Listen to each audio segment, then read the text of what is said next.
28 फरवरी 1882 master के श्री रामकृष्ण देव के साथ द्वितीय दर्शन का प्रसंग। सुबह का समय था, 8 बजे होंगे।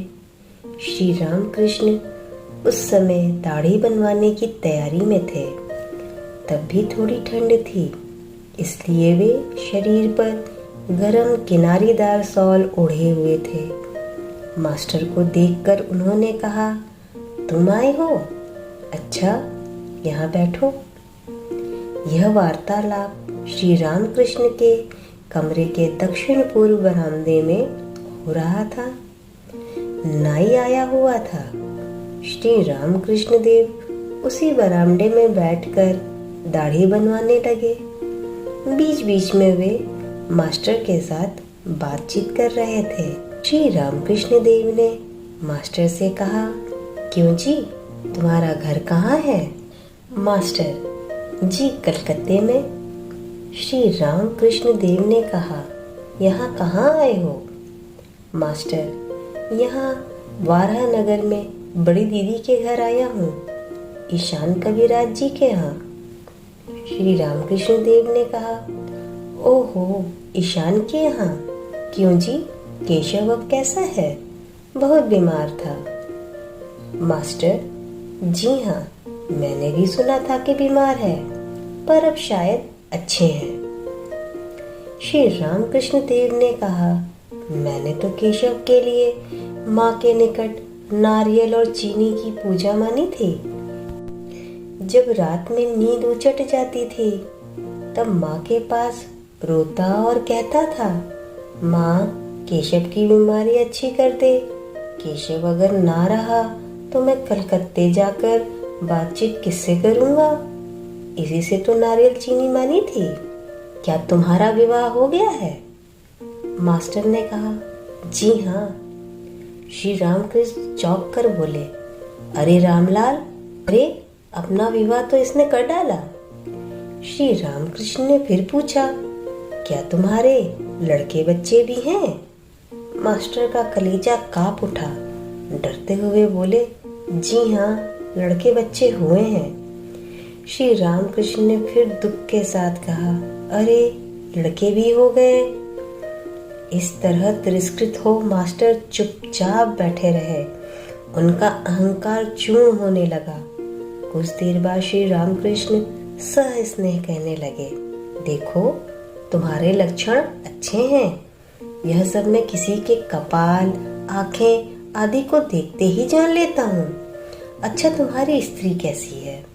विद्या शक्ति है या अविद्या शक्ति है? मास्टर जी, अच्छी है, पर अज्ञान है। श्री रामकृष्ण देव अप्रसन्न होकर बोले, और तुम ज्ञानी हो? मास्टर नहीं जानते ज्ञान किसे कहते हैं और अज्ञान किसे। अभी तो उनकी धारणा यही है कि कोई लिख पढ़ ले तो मानो ज्ञानी हो गया। उनका यह भ्रम दूर तब हुआ जब उन्होंने सुना कि ईश्वर को जान लेना ज्ञान है और न जानना अज्ञान। श्री रामकृष्ण की इस बात से कि तुम ज्ञानी हो, मास्टर के अहंकार पर फिर धक्का लगा। श्री रामकृष्ण देव ने पूछा, अच्छा, तुम्हारा विश्वास साकार पर है या निराकार पर? मास्टर मन ही मन सोचने लगे, यदि साकार पर विश्वास हो तो क्या निराकार पर भी विश्वास हो सकता है? ईश्वर निराकार है। यदि ऐसा विश्वास हो तो ईश्वर साकार है। ऐसा भी विश्वास कभी हो सकता है? ये दोनों विरोधी भाव किस प्रकार सत्य हो सकते हैं? सफेद दूध क्या कभी काला हो सकता है?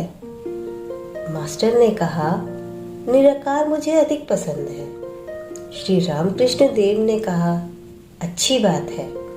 किसी एक पर विश्वास रखने से काम हो जाएगा। निराकार पर विश्वास करते हो, अच्छा है, पर यह ना कहना कि यही सत्य है और सब झूठ। यह समझना कि निराकार भी सत्य है और साकार भी सत्य है। जिस पर तुम्हारा विश्वास हो उसी को पकड़े रहो। दोनों सत्य है। यह सुनकर मास्टर चकित हो गए। यह बात उनके किताबी ज्ञान में तो थी ही नहीं। तीसरी बार धक्का खाकर उनका अहंकार चकनाचूर हो गया, पर अभी भी कुछ रह गया था, इसलिए वे फिर तर्क करने के लिए आगे बढ़े। मास्टर ने पूछा, अच्छा, ईश्वर साकार है, यह विश्वास मानो हुआ, पर मिट्टी की या पत्थर की मूर्ति तो ईश्वर है नहीं। श्री रामकृष्ण देव ने कहा, मिट्टी की मूर्ति ईश्वर क्यों होने लगे? पत्थर या मिट्टी नहीं, चिन्मयी मूर्ति है, चिन्मयी मूर्ति। यह बात मास्टर न समझ सके। उन्होंने कहा, अच्छा, जो मिट्टी की मूर्ति पूजते हैं उन्हें समझना तो चाहिए कि मिट्टी की मूर्ति ईश्वर नहीं है और मूर्ति के सामने ईश्वर की ही पूजा करना ठीक है, किंतु मूर्ति की नहीं। श्री रामकृष्ण देव अप्रसन्न होकर बोले, तुम्हारे कलकत्ते के आदमियों में यही एक धुन सवार है, सिर्फ लेक्चर देना और दूसरे को समझाना। अपने को कौन समझाए, इसका ठिकाना नहीं। अजी समझाने वाले तुम कौन? जिसका संसार है वे समझाएंगे।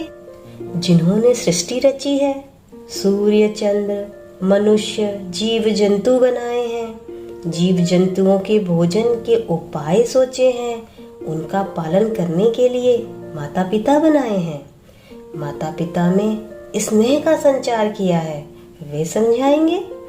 इतने उपाय उन्होंने किए और यह उपाय वे न करेंगे। अगर समझाने की जरूरत होगी तो वे समझाएंगे, क्योंकि वे अंतर्यामी हैं।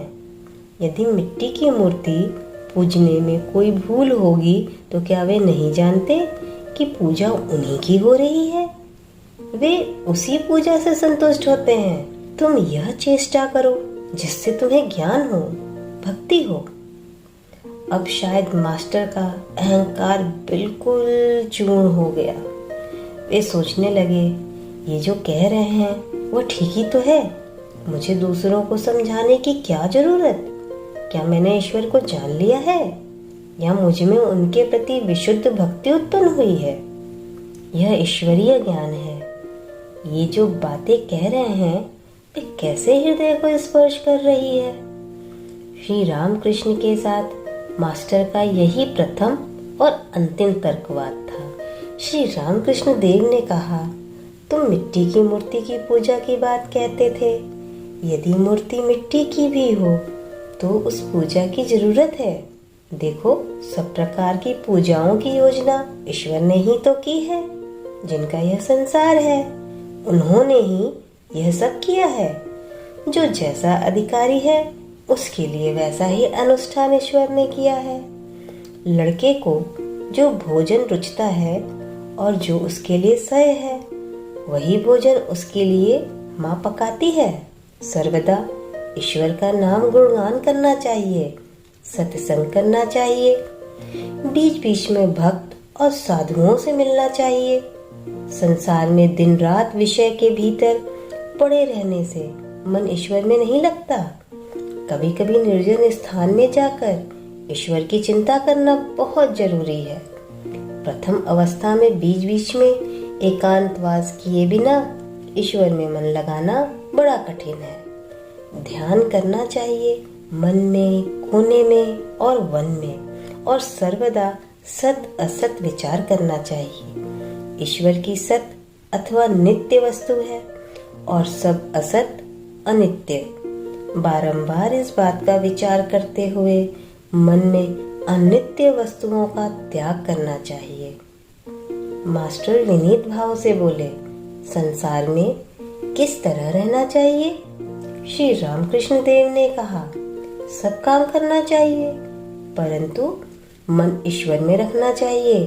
माता पिता, स्त्री पुत्र आदि सबके साथ रहते हुए सबकी सेवा करनी चाहिए, परंतु मन में इसका ज्ञान दृढ़ रखना चाहिए कि ये हमारे कोई नहीं है। किसी धनी घर की दासी उस घर का संपूर्ण कार्य संभालती है, किंतु उसका मन अपने गांव के घर पे लगा रहता है। मालिक के लड़कों को वह अपने लड़कों की तरह लालन पालन करती है। उन्हें मेरा मुन्ना, मेरा राजा कहती है, पर मन ही मन खूब जानती है कि ये मेरे कोई नहीं है। जैसे कछुआ रहता तो पानी में है, पर उसका मन रहता है किनारे पर, जहाँ उसके अंडे रखे हैं। संसार का काम करो, पर मन रखो ईश्वर में। बिना भगवत भक्ति पाए यदि संसार में रहोगे तो दिनों दिन उलझनों में फंसते जाओगे। विषय चिंतन जितना ही करोगे, आसक्ति भी उतनी ही अधिक बढ़ेगी।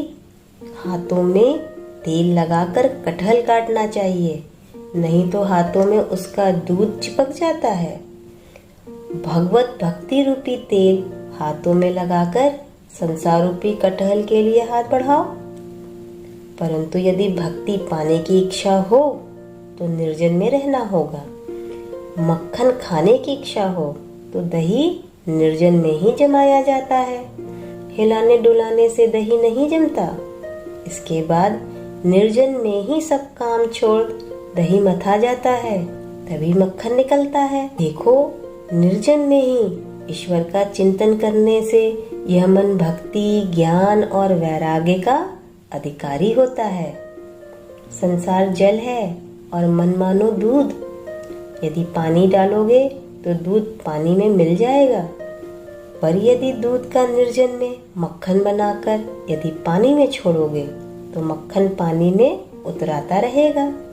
इस प्रकार निर्जन में साधना द्वारा ज्ञान भक्ति प्राप्त करके यदि संसार में रहोगे भी तो संसार से निर्लिप्त रहोगे। साथ ही साथ विचार भी खूब करना चाहिए। कामनी और कांचन अनित्य है, एकमात्र ईश्वर ही नित्य है। रुपए से क्या मिलता है? रोटी, दाल, कपड़े, रहने की जगह, बस यही तक। रुपए से ईश्वर नहीं मिलते, तो क्या रुपया जीवन का लक्ष्य नहीं हो सकता? इसी को विचार कहते हैं। देखो, रुपए में क्या है और सुंदरी की देह में क्या है? विचार करो। सुंदरी की देह में केवल हाड़, मांस, चर्बी, मल, मूत्र, यही सब है। ईश्वर को छोड़ इन वस्तुओं में मनुष्य मन को क्यों लगाता है? क्यों वह ईश्वर को भूल जाता है? मास्टर ने कहा, क्या ईश्वर के दर्शन हो सकते हैं? श्री रामकृष्ण देव ने कहा, हाँ, हो सकते हैं। बीच बीच में एकांतवास, उनका नाम गुणगान और वस्तु विचार करने से ईश्वर के दर्शन होते हैं। मास्टर ने कहा, कैसी अवस्था हो तो ईश्वर के दर्शन होते हैं? श्री रामकृष्ण देव ने कहा, खूब व्याकुल होकर रोने से उनके दर्शन होते हैं। स्त्री या लड़के के लिए लोग आंसुओं की धारा बहाते हैं, रुपयों के लिए रोते हुए आंखों को लाल कर लेते हैं, पर ईश्वर के लिए कोई कब रोता है? ईश्वर को व्याकुल होकर पुकारना चाहिए। व्याकुलता हुई कि मानो आसमान पर सुबह की ललाई छा गई। शीघ्र ही सूर्य भगवान निकलते हैं। व्याकुलता के बाद ही भगवत दर्शन होते हैं। विषय पर विषय की, पुत्र पर माता की और पति पर सती की, यह 3 प्रकार की चाह एकत्रित होकर जब ईश्वर की ओर मुड़ती है तभी ईश्वर मिलते हैं। बात यह है कि ईश्वर को प्यार करना चाहिए। विषय पर विषय की, पुत्र पर माता की और पति पर सती की जो प्रीति है, उसे एकत्रित करने से जितनी प्रीति होती है उतनी ही प्रीति से ईश्वर को बुलाने से उस प्रेम का महाआकर्षण ईश्वर को खींच लाता है। व्याकुल होकर ईश्वर को पुकारना चाहिए। जैसे बिल्ली का बच्चा म्याऊं म्याऊं करके माँ को पुकारता भर है, उसकी माँ जहाँ उसे रखती है वहीं वह रहता है। कभी राख की ढेरी पर, तो कभी जमीन पर, तो कभी बिछौन पर। यदि उसे कभी कष्ट होता है तो वह बस म्याऊं म्याऊं करता है और कुछ नहीं जानता। माँ चाहे जहाँ रहे, म्याऊं म्याऊं सुनकर आ जाती है।